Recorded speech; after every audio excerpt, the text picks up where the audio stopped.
Hello everybody, and welcome back to another episode of Vault Hunters. In between episodes, I ran a bunch of Plunderer's vaults. We got ourselves a trinket scrap that I got in one of those village rooms. I forget how they're called. I think it's called the vendor room. This guy. We got a trinket scrap for a little bit of gold in there, which was really cool. I also got 3 trinkets, which I'm gonna immediately pop because I want to see if we get something new.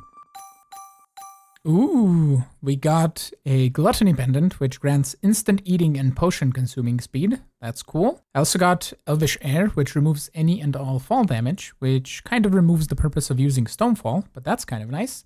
And I also got the crystal ball, which is a great trinket. It increases my mana by 100% of my total mana. So if we put this on, I think now at 600 mana. Yep, 603. That's insane. We also got 7 mod boxes, so those could be something extremely cool. We got a blazing thermogenerator, lovely. Another furnator, speed upgrade, storage upgrade, blazing energizing rod, and a blast chiller. The blast chiller is going to be nice when we need ice in a crystal, because we can just craft it now with just an unlimited source of water, which we do have right back here. I also did get a bunch of relic booster packs, and we can just pop all of those and see what we get. We didn't complete another set, but there's a few for new people that can grab them if they want to. As far as the rest of these items, I'm just going to toss the backpack right over here to get emptied. And then I want to see what we get in the crates. And I'm going to have an empty backpack specifically for that. Let us pop all of these bounty and everything and just see what we get.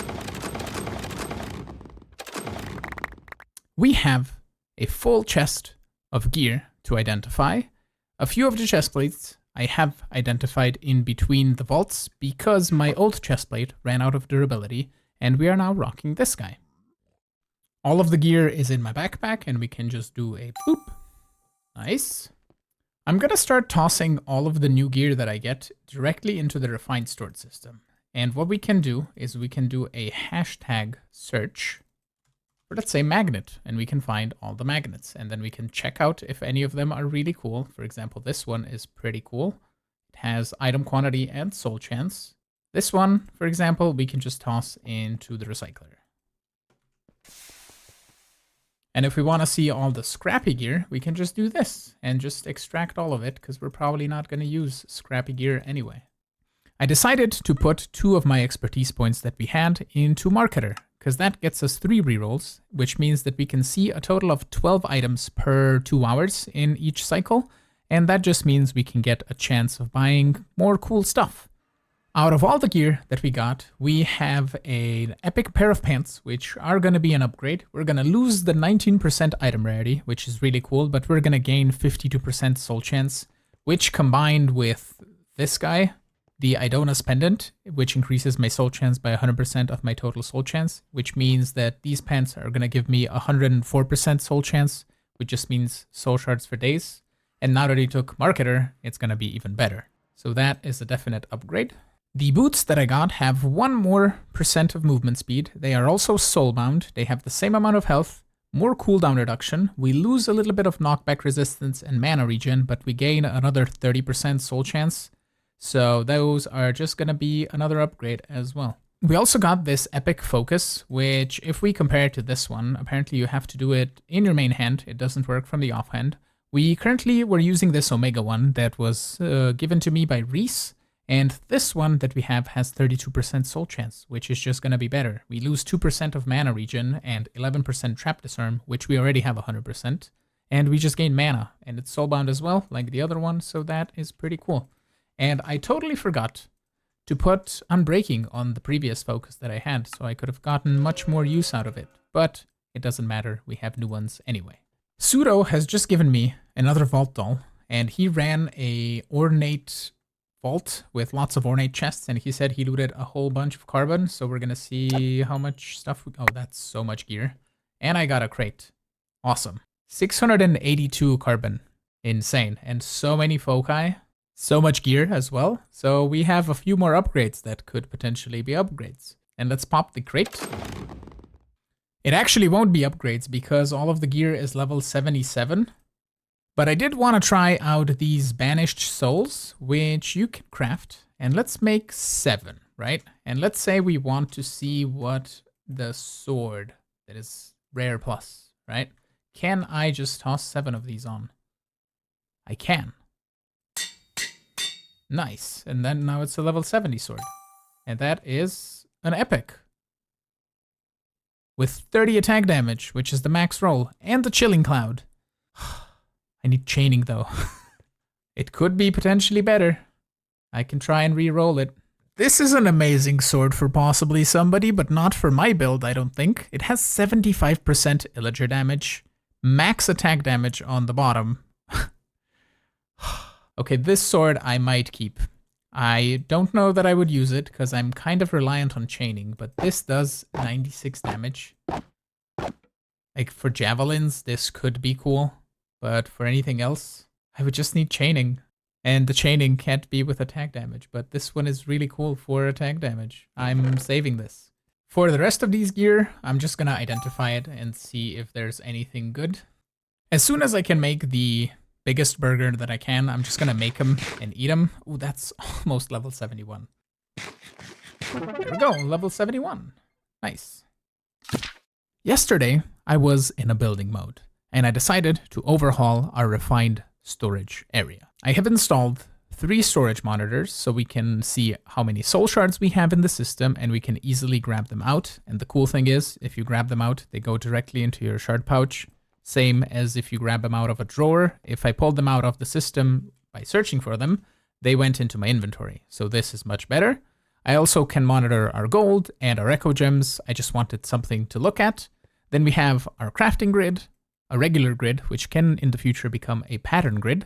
And then also I made a fluid grid because I'm going to start transferring fluids with refined storage because it's just better and easier. I also have a disk manipulator if we need to transfer any items from our storage disks to our drawers just to get distributed.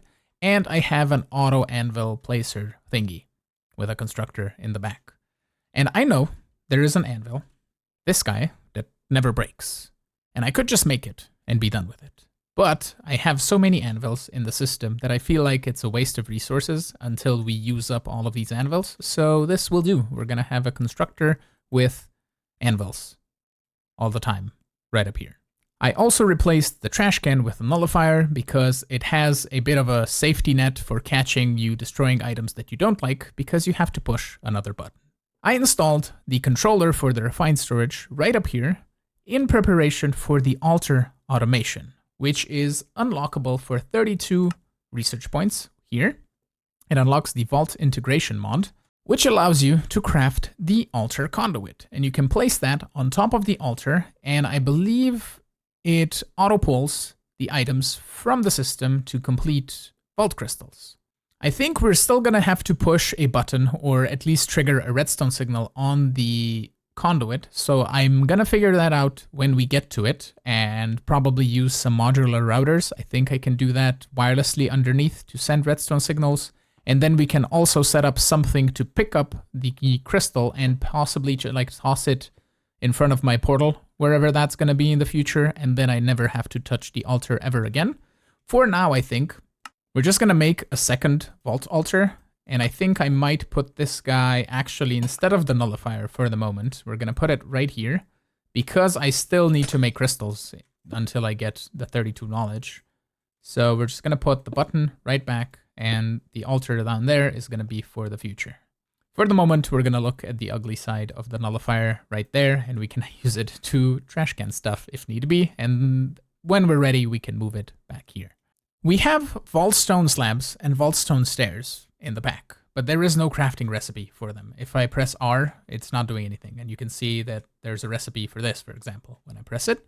And what I'm going to do, I'm going to cheat in a creative vending upgrade. And we're going to put it in a 1x2 drawer. And then we're going to put vaultstone slabs and vaultstone stairs in there.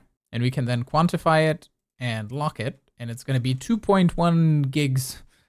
So it's the max integer of vaultstone slabs and vaultstone stairs. And what I think we'll do, we'll just grab a bunch of stacks of this, toss them in the system, and a bunch of stacks of this, and toss them in the system. And then this entire drawer is just gonna go somewhere here in the behind the scenes, and we can grab them when we need them. We don't need to attach it to the system. And what I can now go around and replace all of the vault stone stairs and slabs that we've been placing around the place, because we need to save on lag. And I think these framed blocks do a little bit of lag for the server, so I'm gonna go around and I'm gonna replace all of them with just regular old blocks, and it should be much better. It feels so much better that I can add texture and depth to all of the cave style builds, because I can now add stairs and slabs willy-nilly. I don't have to kind of be careful with how many framed blocks I have. I can only use frame blocks for blocks like this that specifically don't have a slab and stair directly in the game. This is gonna be just so much cooler to be building with. Awesome. I want to set up a proper spot for our vault portal, and I decided to put it right down over here. I think it's gonna be enough space for what I want to do, but now that I'm looking at it, it might be better if I move it right over here in the end, because I have a plan of getting 6 platforms around with 6 wardrobes for all of the builds that I want to run in the future. Right now we're doing Frozen Nova build, and we can try a Poison build and indicate it with green blocks. And then we can try like a Berserker something build and try it with red blocks. And Javelins and all that good stuff. So yeah, let's actually put the portal way over there in the back. And then we can have some nice spots around it. But I'm liking the verticality. It's nice going down. To move the portal, we're going to use the copy-paste gadget, which is the last gadget in our arsenal. And I have some power over here so we can chart it up. In the meantime, we need a little bit of a hole over here, so let's just use this guy.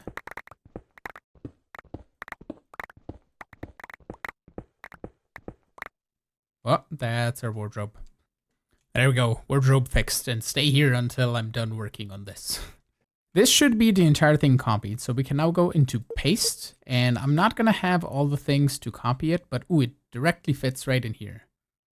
I have most of the stuff, so what I can then do is I can just vein mine the rest of this. And then we can, I think, go... Can I anchor from here? I can anchor from here, wonderful. Okay, and then I can shift right click, go down 1 Y, and then we can paste again.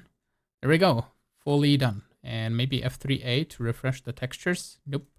Might have to just replace that. There we go. Wonderful. So that is going to be our portal. And now I need some space in front for the builds. I think we should be okay with space over here. This is kind of the edge of the island. I think this is the outside. Yeah. But if we're down below a little, I think we should be fine. Hold on. Let's see outside how the island looks. Yeah, I think we should be okay. The scale of this is a bit bigger than the island can contain, so we're going to build more island, because that is always easier than moving this again. This is totally natural, right? Right? I think this is decent. It kind of sort of fits together with the kind of theme of the mountain. I don't know that it looks the greatest, but it doesn't look the worst. And I'm okay with it, because we're probably never going to see it ever again, because we're not really flying around the base anyway. So this is going to be a little bit of the inside, like so. I placed 6 different colors into the wardrobe platforms. And I kind of went off of the abilities. Poison, Frozen, Withery something, maybe Vampiric, something like that. We can do Fireball with the orange one. We can do Smite / Storm Arrow with this one. And then possibly Berserking or something with that one. We could even change them up in the future if we try out different builds that we decide to like and try out.